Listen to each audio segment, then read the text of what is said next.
Pada saat setelah gue sakit, kan stroke itu kan menyerang otak kan, gitu. Maksudnya jadi emang ada waktu itu gue dibilangnya adalah penyumbatan di bagian otak, tapi lepas lagi gitu.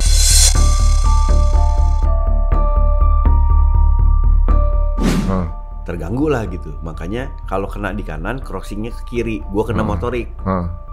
Tapi secara pikiran juga gue terganggu dalam arti gini, bisa skip kan waktu teman kita kan tuh Indra kan Bekti, ya kan skip ya sama loh tuh, yang sesuatu hal yang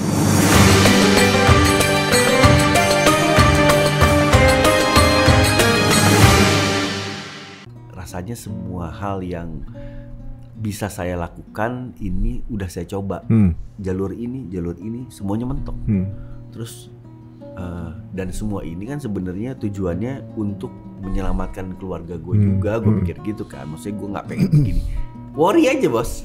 Sebagai nahkoda itu kan worry kan, nih takut perahu gue kebalik lah itu ibaratnya. Akhirnya gue bilang, gue udah pasrah deh. Ikhlas dan pasrah itu susah banget ya. Jadi akhirnya gue bilang, tapi gue pasrah kayak waktu itu, ya Allah, saya serahkan deh semuanya nih yang saya punya ini kepadamu ya Allah gitu, karena saya sadar, untungnya gue dari zaman dulu anak gue lahir, gue sadar bahwa anak yang dikasih ke kita itu adalah titipan gitu. Jadi doa gue dari dulu adalah gini, ya Allah, mudah-mudahan titipanmu ini saya bisa jalanilah gitu sampai semampunya gitu. Nah pada saat itu akhirnya gue udah rela aja gue, ya Allah, saya serahkan semua yang saya punya ini kepadamu ya Allah, karena saya sadar yang saya punya dari mulai harta, orang tua, istri dan juga anak-anak itu adalah titipan. Gue bilang gitu kan, karena saya udah gak mampu lagi gitu. Jadi kalau seandainya saya mau diambil, insya Allah saya rela deh, ikhlas, gue bilang gitu. Tapi saya mohon nih ya Allah gitu, kalau memang berkenan saya boleh diambil, tapi jangan sisakan hutang lah gitu. Karena hutang itu terwariskan sama anak istri gitu kan. Ya udah, asar tuh di Bali lagi kan. Di Bali tempat liburan, tiba-tiba masa diijabahnya cuma dalam hitungan jam. Masya Allah nggak? Itu datang telepon dari Jakarta, Pak. Itu udah ya Pak, di approve. Rinding terus kan. Gue kagak bisa ngomong nih. Gue cuman gini di kamar di Bali gue, ya Allah. Akhirnya gue sujud syukur, gue nangis sejadi-jadinya di situ. Gue telepon bini gue, ya di approve.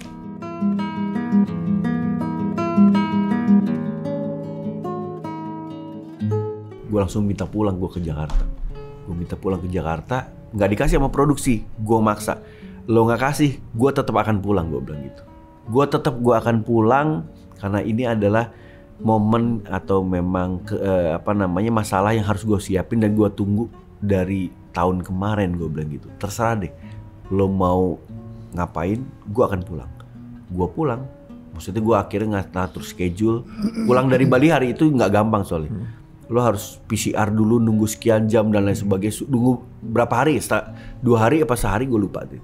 Jadi nggak gampang, tapi akhirnya gue pulang. Alhamdulillah hari. Semuanya itu beban.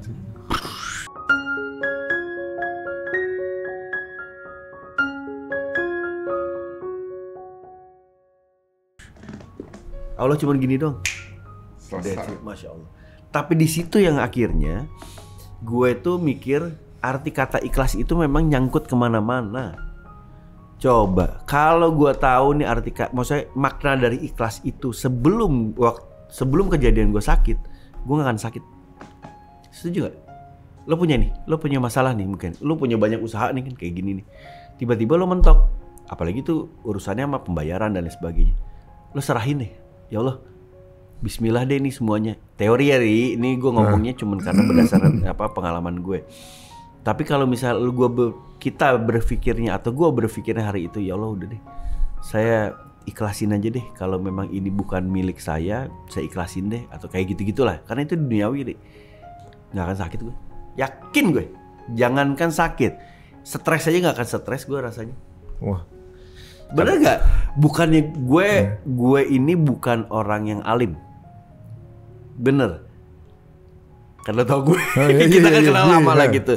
Tapi maksud gue, cuman kan memang berjalannya umur, terus akhirnya lo berproses, lo punya anak bini, cara berpikir kayak kita itu sebandel-bandelnya kita. Masa iya yang dipikir sih, udah banyak ya? Iya, maksudnya gini, masa iya sih pada saat lo dipanggil nggak ada kebaikan sedikit pun yang lo pengen bisain.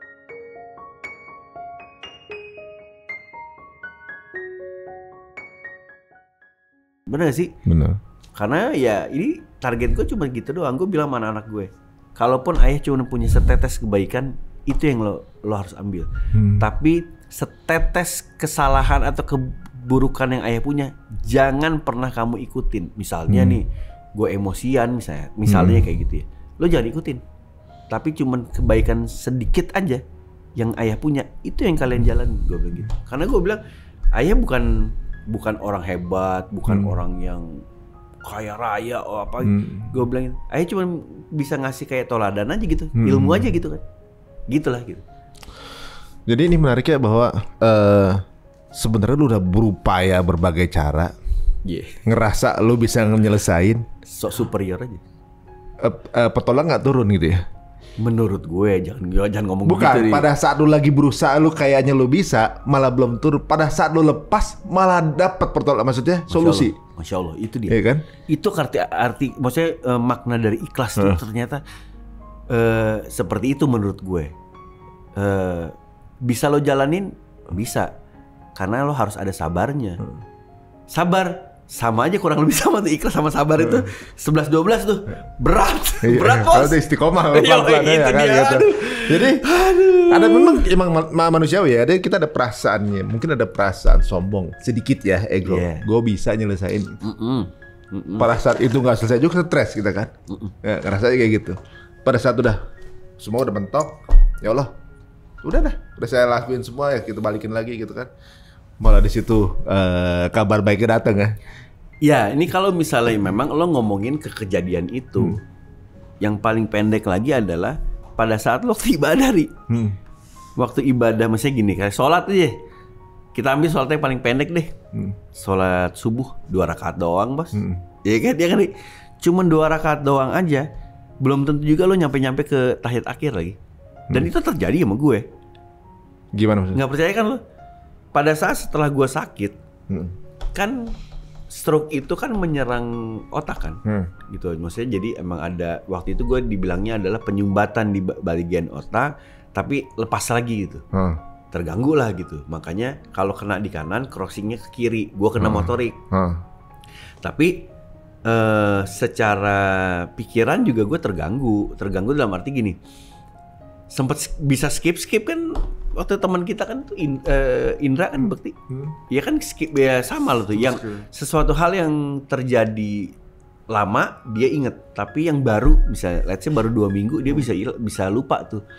Kalau gue waktu itu sholat Allahu Akbar gini, udah baca doa gini pas lagi gini, gue udah baca Al-Fatihah belum? Astagfirullahaladzim, gue juga kadang sekali. Lo juga pasti suka begitu aja, cuman karena lo banyak pikiran, Ri, bener gak? Iya. Nah gue berkali-kali itu. Karena itu ada gangguan, ya sekarang berangsur-angsur hilang gitu kan. Tapi maksud gue, kalau lo nggak ada apa ya, ikhlasnya juga gitu ya, nggak nyampe-nyampe juga kan. Semua ada kaitannya lah gitu. Tapi balik lagi, untungnya waktu kemarin gue ada tambahan lagi tuh kajian. Gue sekarang juga jadi nambah lagi tuh apa namanya tujuannya. Apa sih kita sebagai muslim, tujuan hidup kita tuh apa? Oh semua, coba ada yang bisa jawab nggak? Ini jawabannya ini. Ternyata menurut si Ustadz waktu itu bilang tujuannya adalah ridho Allah gitu. Kenapa tadi? Lah ya benar kan? Kalau Allah nggak ridho, semua yang lo pengen juga nggak kejadian gitu kan? Oh iya benar juga. Jadi gue pikir sekarang yang gue jalanin apa yang ada di depan mata aja. Kalau misalnya gue datang ke sini nih, kalau Allah nggak ridho, ban gue kempes, nggak nyampe. Gue sekali lagi gue bukannya sok suci, bukannya gue sok alim, enggak. Cuman karena pengalaman. Jadi akhirnya gue ngomong kayak gini, cuman ngejalanin yang Allah mau aja gitu loh. Karena mungkin itu suratannya gue dari Allah seperti itu. Iya, emang harus dilewatin baru kita paham maknanya, hikmah-hikmahnya itu masih udah lewat dulu. Tapi kadang-kadang kita mesti ngelewatin tuh dengan pengorbanan yang besar gitu. Maksudnya sekolahnya untuk dapat ijazah itu berat juga gitu ya. Berat iya, tapi kalau lo ikhlas memang itu memang Allah yang ngasih, nggak akan berat insya Allah kali ya. Percayanya itu aja deh, ikhlas. Untuk lewatin itu kadang-kadang orang ada yang akhirnya ketemu konsep ikhlasnya itu karena belajar kemudian menjalankan gitu kan. Itu misalnya anak-anak pengajian gitu ya, tahu jadi ada gini misalnya ya kan kalau ujian kan misalnya kita dapat soal ujian nih. Iya. Yang dilihat kan bukan soalnya, responnya, jawabannya kan? Iya, jawabannya ya. Untuk mereka yang udah pengajian udah tahu, wah gini berarti gue menyikapinya begini. Kalau kita yang baru belajar gini kan gini, emosi dulu. Apa dulu segala macam, responnya beda gitu. Nah, maksudnya kita harus ngelewatin itunya, pusingnya, stresnya segala macam. Akhirnya baru kita paham. Oh, ikhlas tuh gini gitu kan. Maksudnya rumusannya itu ya beda jalurnya, cuma dapat konsep yang akhirnya bersama. Tapi harus ngelewatin dulu pengorbanannya itu kan gitu. Tapi menarik sih sebenarnya. Jadi gue pernah dengar dari Ustadz juga nih, kalau ikhlas itu gimana ya ibaratnya ya, pada sudah mentok kita tinggal serahin, kemudian baru ketemu tuh. Karena Nabi Musa juga nggak tahu tuh ketika udah sampai ujungnya, wah laut doang nih. Dia nggak tahu kalau jalan keluarnya di belah laut itu kan. Itu kan sesuatu hal yang kalau manusia pikir nggak akan mungkin terjadi. Pada sudah mentok, doa. Ya udah tinggal lo aja yang misalnya gitu. Gue yakin deh ya, saat itu Nabi Musa begitu disuruh membelah laut itu pasti mungkin ada di hati kecilnya membelah emang laut. Bisa. Apa iya gitu kan nggak masuk nggak logika kan kita mikirnya logika kan. Tapi begitu cuma karena disuruh mentok ya udahlah gue lakuin aja deh gitu. Lah kok hasilnya di luar dari ekspektasi kan gitu. Itu kalau orang bilang di luar ekspedisi nih. Di luar ekspektasi ya gitu kan. Kayak Nabi Ibrahim ketika mau dibakar kan dia nggak tahu kalau apinya nggak bakalan adem. Bener ya kan? Ketika udah mati ya udah Allah mau gimana selesai. Iya, gue alhamdulillah gue dikasih kesempatan sama Allah untuk ngerasain itu ya. Karena gue pada saat waktu gue ditanya sama temen gue deh, lo kenal lah si Habib deh. Dia tahu prosesnya pada saat waktu gue lagi susah-susah kayak gitu. Terus tiba-tiba gue kabarin ke dia, Bib, alhamdulillah udah beres nih Bib. Gimana caranya Gi? Wallahu alam, gue bilang gitu. Itu udah pakai tangan Allah, gue bilang gitu. Itu bener-bener tangannya Allah loh. Bener Ri, coba lo mau ngomong apa? Dalam hitungan cuman mungkin dia pertolongan pada deket, cuma lu pikir kayaknya nggak bakal dapet lagi nih gitu. Iya kan? Setelah gue selesai sholat asar, tiba-tiba Pak approve ya. Gue bingung, kok bisa ya? Tapi kalau Allah memang kun fayakun, kejadian. Iya makanya. Aneh tuh. Ya, aneh. Tapi emang naluri manusiawi, kita kadang sombong ya, maksudnya. Kita sombong. Gue gampang, gue tinggal jual aja. Gue tinggal ngiklanin aja. Bener. Gue punya nama kok, ibaratnya gue gini juga orang pada ntar beli gampang nih. Gak semudah itu Mulyadi gitu. Aduh. Masya Allah tuh. Ya makanya. Ini kan itu yang kejadian tadi itu kan, waduh, Masya Allah luar biasa. Sebenarnya lu ngerasain keajaiban Allah tuh kapan aja sih yang pernah lu rasain dari hidup lu? Sebenarnya kalau gue tarik mundur tuh banyak dari dulu tuh mungkin gue ya banyak dapat keajaiban. 2006 salah satunya. Ini bukan ria. Alhamdulillah 2006 gue bisa berangkat ke Tanah Suci. Dan itu berangkat ke sana itu dalam kondisi gue dapat haji. Bukan umroh ya, haji ya? Bukan umroh. Ini gue harus ngomong ya Ria. Gue ke sana itu berangkat haji dalam keadaan tidak niat. Maksudnya lu belum ada, ibaratnya gini, orang kadang-kadang ada yang mau niat umroh gitu ya. Atau juga daftar haji gitu ya. Gitu. Ada yang udah daftar haji sekarang menunggu kuotanya sampai 20 tahun gitu kan. Itu udah punya niat nih. Betul. Udah naruh duit gitu. Betul. Berangkatnya masih 20 tahun lagi gitu. Lu gak mikir apa-apa gitu, lagi gak kepikiran, tiba-tiba lu berangkat. Gitu kan, kayak gitu kan. Bener. Gue gak kepikiran kesana cuma karena gini. Gue emang waktu itu udah berniat mau kesana kalau gue umroh dulu. Paling tidak gue umroh dulu lah gitu. Tapi kan waktu itu kondisinya gak mungkin. Kenapa? Anak gue masih 6 bulan. Dan schedule lagi padat gitu ya. Schedule iyalah. Ya waktu itu memang lagi kerja lah gitu. Tapi maksud gue kalaupun gue harus berangkat kan gue bisa ngatur waktunya nantilah gitu pada saat waktu gue kosong.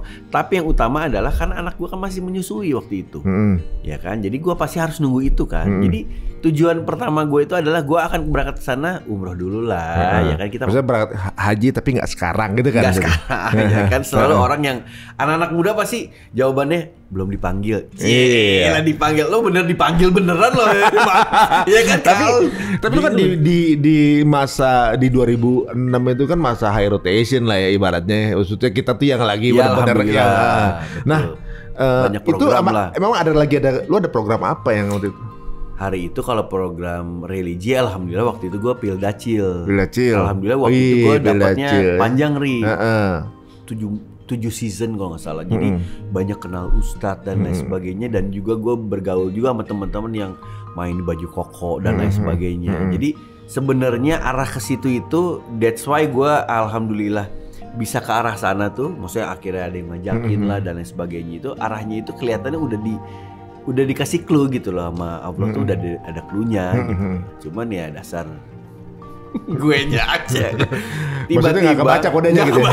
Bukan ya memang nggak ngebaca gue ya, dablek aja kali. Tiba-tiba hari itu sebenarnya cuman karena gue diminta sama temen lah gitu. Gi, kita mau berangkat haji nih gitu. Punya nggak sih katanya temen yang punya travel haji umroh kan. Terus oh ya oke gitu. Dia minta diskon dan lain sebagainya. Itu common lah ya kan gitu. Oh ya oke, nanti disampaikan. Dan gue kebetulan punya nih temen deket dari SD. Memang baik, sampai ke bapaknya pun gue kenal baik lah gitu. Terus gue minta izin sama dia, Ra, boleh nggak gue bilang gitu. Teman-teman nih pada mau berangkat tapi pakai travel lo gitu. Bilang dia sama bokap gitu. Tapi bolehlah dapat diskon, gue bilang gitu. Oke, nanti gue bilang sama bokap, dia sampein. Karena gue temen deket kan, beda cuma berapa hari lah gitu. Udah dia balik lagi. Dia gitu, udah tuh dapat dari bokap gitu. Terus dia gitu, dapat diskon nggak? Iya kata gitu. Ada syaratnya dia bilang. Syaratnya apaan? Lo harus berangkat. Berangkat? Gue berangkat, orang gue belum umroh, gue bilang gitu. Gue bercanda aja gitu. Memang kita kan temen dari dulu gitu. Enggak gitu. Temen gue dengan entengnya, lo ngomongnya sama bokap. Sialan lo, walaupun gue kenal, tapi kan ngomong sama orang tua tuh beda ya dia. Keder kan gitu. Ya ngomongnya sama bokap. Gue akhirnya gue nggak ngomong sama bokapnya dia, gue ngomong sama bokap gue. Terus gue bilang sama bokap gue, gimana tuh pak? Kamu lagi ada duit nggak? Gitu gue bilang gitu. Duit sih ada, gue bilang gitu. Terus gitu, waktunya gimana? Kan kamu lagi syuting banyak. Waktu sih sebenarnya kalau misal kita untuk ibadah itu sih mungkin bisa jadi bisa. Ya udahlah katanya, berangkatlah gitu. Gue belum niat, gue bilang gitu. Maksudnya gue kan belum pernah umroh, gue bilang gitu kan. Belum kepikiran lah kalau haji, gue bilang. Ya udah, teman-teman gue ini akhirnya waktu itu sempat cancel karena waktu itu hajinya itu dia mau ikut grup lain lah sama almarhum Unje. Tapi belakangan akhirnya balik lagi ke gue karena kuotanya habis. Kuotanya di UJ itu habis, di almarhum habis. Jadi akhirnya dia balik lagi, kayak kita on tuh jadi di sana ya. Ya udah, gue ngomong lagi sama teman gue. Oke, dia bilang gitu. Terus dia gitu, tetap ya syaratnya itu. Gue apa sih gitu. Ya udah, pas gitu tiba-tiba gue dimintain paspor, semuanya dimintain paspor termasuk gue. Nah, gue pikir kan supaya yang lain juga bisa di-approve lah gitu, bisa dapat kuota, gue kasih aja paspor gue dengan entengnya gitu. Ya udahlah. Belum tentu juga dapat kuota dan mati gue gitu nih. Tiba-tiba kuota nih, alhamdulillah kuota dapat kata gitu. Kuota dapat. Selesai gitu, bayar dong ya kan, bayaran dengan harga diskon, semua pada bayar. Oke. Gue juga mau bayar, cet ditahan. Maksudnya gimana ya gue bilang? Lo kagak usah. Maksudnya nggak usah gimana sih gue bilang gitu? Lo ngomongnya sama bokap, digituin lagi gue. Waduh, ini apaan nih gue bilang? Panik gue kan, karena gue nggak biasa digituin tuh gitu. Waduh, ini jadi utang budi lah gitu kan. Nggak gitu. Lo ngomong sama bokap, mati gue ngadu lagi sama bokap gue. Bokap gue cuma ngomong gini. Lo mau pakai alasan apa lagi gitu? Iya. Lo disuruh sana, terus gitu lo kagak boleh bayar. Lo pakai alasan apa lagi? Gue diem nih. Gue bilang, tapi kan kalau misalnya gue kesana ibadah belum bener nih, kayaknya gue bakal dapat balasan-balasan lah gitu. Ibarat ketakutan kita rata-rata karena terimage sama itu ya. Semua cerita aja begitu ya. Iya, gitu kan. Terus jadi akhirnya untungnya waktu itu teman-teman gue kan ngundang gue walimatus safar mereka dan lain sebagainya. Dari sekian banyak walimatus safar, gue yang terakhir. Gue tuh ngambil walimatus safar hari terakhir sebelum gue berangkat ke Mekah lah gitu. Ustadz gue ngomong bahwa kenapa sih lo nggak berpikir bahwa kalau kita mau ke sana itu untuk bertobat, katanya gitu kan. Jadi nggak usah mikirin bahwa lo akan dibalas di sana. Emang iya Allah kayak gitu, katanya gitu kan. Enteng aja gitu ngomongnya. Iya juga ya. Kayaknya kok kita sok banget mikirnya gitu. Ya udah akhirnya gue berangkat lah ke sana. Masya Allah nyari ada lagi tuh kejadiannya. Masa iya kok bisa semuanya serba serba kebetulan lah gitu. Berangkat ke sana dapatnya Haji Akbar.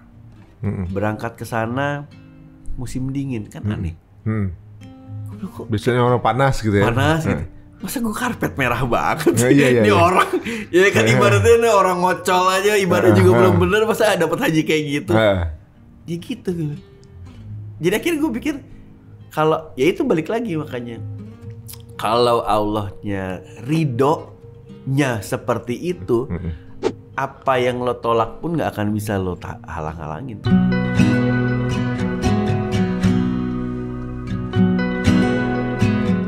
Ini ngobrolnya dari awal gara-gara stroke, ternyata impact dari kejadian tersebut banyak hikmah yang bisa diambil jadi pelajaran ya. Maksudnya kita juga dengernya, ternyata emang orang nyangka jadi public figure tuh serba enak gitu ya. Gitu. Ternyata ujiannya kan nggak pernah tahu ya. Gue tahu kondisi gue ini bukan penyakit biasa menurut gue. Walaupun gue nggak tahu ya ini, tapi gue waktu itu udah kepikiran, walau alam mungkin gue bisa jadi nggak pulang lagi ke rumah.